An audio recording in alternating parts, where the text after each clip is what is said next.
Greetings, ladies and gentlemen, and welcome to this latest edition of Tales from Outer Space. And as always, I hope that you enjoy. Story number 1.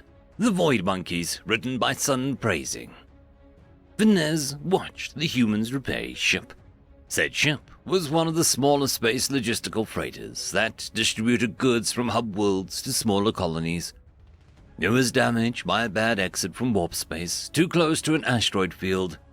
Nothing life-threatening happened, but he had to repair his ship. This was pretty normal. Most Fenafians like him paid humans to repair their ships.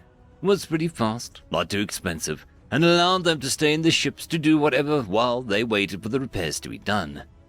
He always wondered about why people still did jobs like these. Almost everything is automated. Sure, robots are either remote-controlled or wanky, with non-database ships at best if automated. But they don't live, so it doesn't matter if one of them sailed off into the endless void, or got hit by many asteroids, or had a sealant leak. A loud clunk pulled him from his thoughts as one of the humans first knocked against the glass and then signaled him to go to the auto-translated voice chat on channel 16 of the ship. Venez typed a few buttons into his personal assistant to join in, and was promptly greeted by the cheerful, welcoming humans are known for amongst space logistic pilots. "Greetings, I hope I didn't disturb you. I was seeing you looking at your work process and was wondering if I can answer any questions you might have." "Actually, I have one. How come you work with this job? As far as I know, only humans are willing to do vacuum repairs. Almost everyone else uses robots or pays you." "You see, there isn't much else that we can do. As a non-plague welders, it would actually be more dangerous to be inside a multi-species ship than outside." "What? Wait. I thought only plague welders are allowed in the galactic community." "More or less correct. We're officially not part of it. Still need to make money, though." "But I take the dangerous jobs like vacuum maintenance and repair. Why not, I don't know, financing?" "Because all jobs, even those where only communication is required, are more efficient if you can actually talk, or at least see each other. So, no niche for us. Also, they almost always require some kind of assets or money, which we don't have." "But it's dangerous. We can use robots for this." "Robots are expensive to code and bad at improvising. We can do the job better. And sure, when something goes wrong with the results, we're pretty sure to die. But we have engineered them pretty good to not fail. Also, if it does out here, it's only one. If it were to happen in a multi-species atmosphere, we could potentially take in a plague with a long incubation time that wipes out an entire ship, or way more." "Well, makes sense, I guess. But why work at all? All the other non-plague world races seem to do fine on their own little biosphere in their home system." "You see, non-plague welders don't really get any communication, technology, or even protection from the galactic community. The new warning and communication beacons that pop up in their systems are usually paid for by humans, since they require community tech and thus cannot be bought or produced without some kind of connection to the community." "I see why, yes." "And while we as a race are not really decisive or even politically united, we do value freedom, and most of us think these civilizations should at least have some basic technology boost and the ability to communicate with others. We combed the stars for centuries while nobody in the community bothered to even show themselves to us because we were just non-plague welders.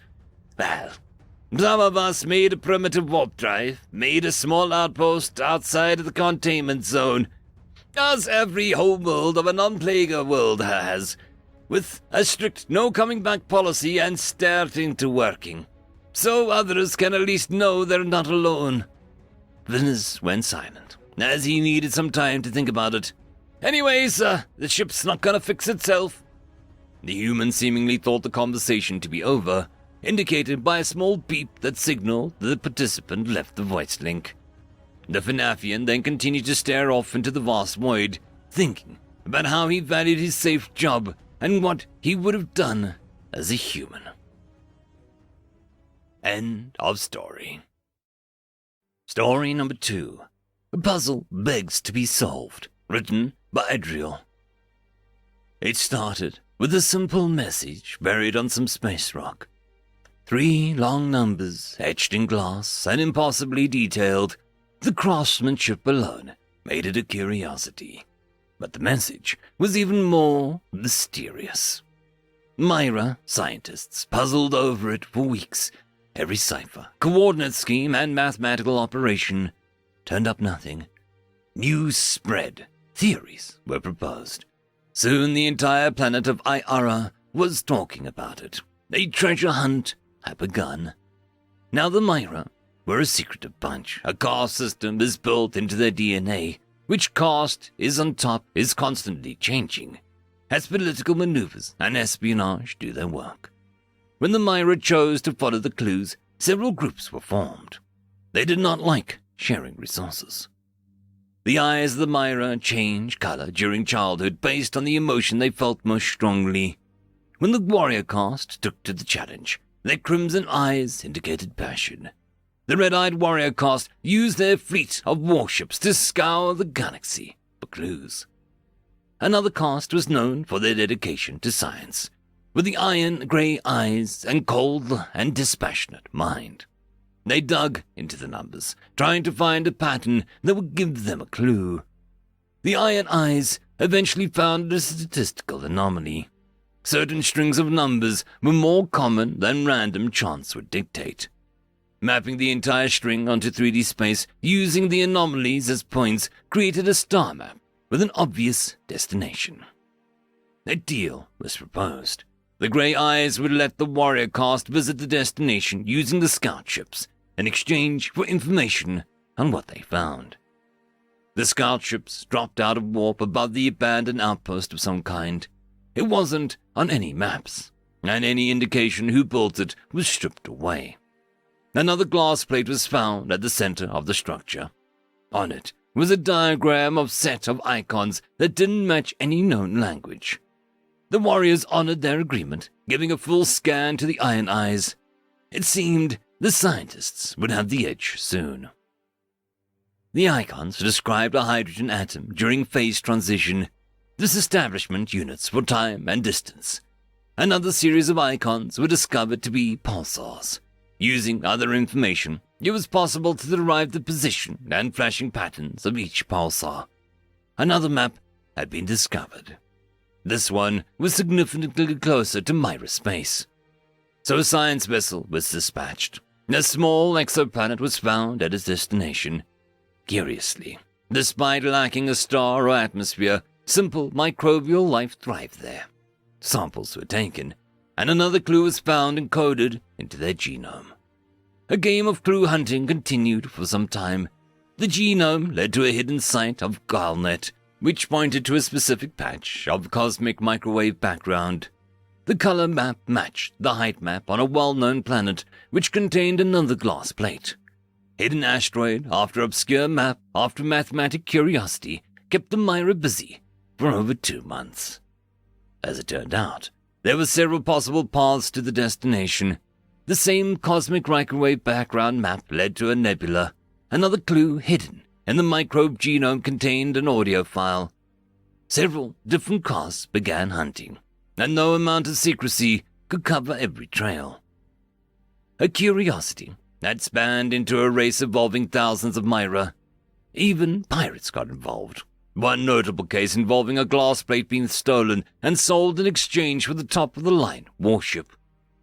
The Myra had made the mistake of getting personal. A handful of higher-ranking members started to believe that the treasure would be incredible.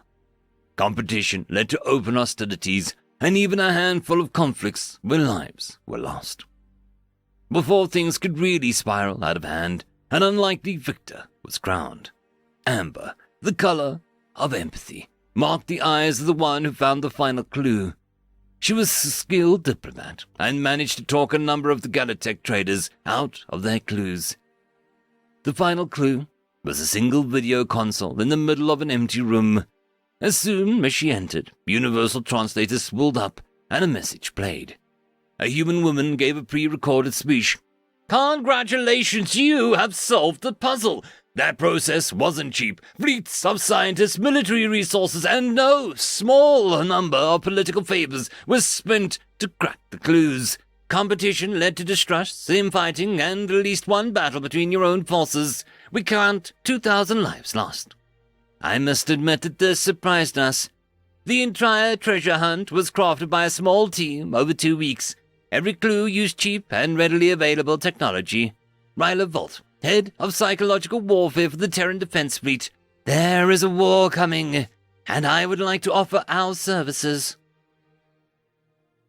End of story. The algorithm reckons you should be watching this video next, and I recommend that you should be always watching my video. So, click with energy! And yes, clicking that does help the channel. Thank you very much. I just want to give a quick thanks to the Tier 5 patrons and channel members. Alithia, Barky, Fudic Yol, Cam Maxwell, Caspar Onholtz, White Van 420, Lord Asrakal, Arcalian, and Oakfield.